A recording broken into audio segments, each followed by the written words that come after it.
এক তারিখে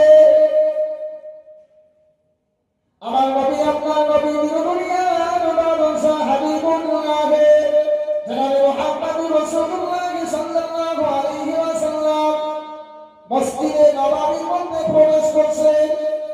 এমন অবস্থায় একজন সাহাবাকে দেখলেন, সাহাবাকে দুহাত তুলে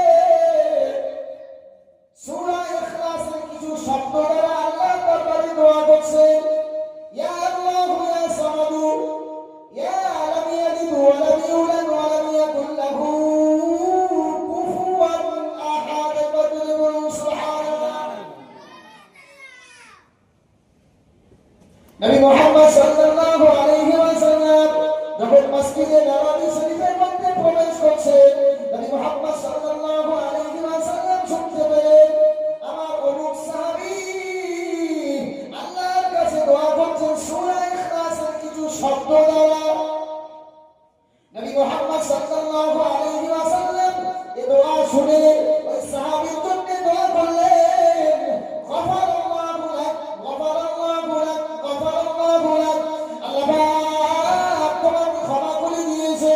ও সাহাবী, আল্লাহ পাক তোমাকে ক্ষমা করে দিয়েছে। আল্লাহ পাক তোমাকে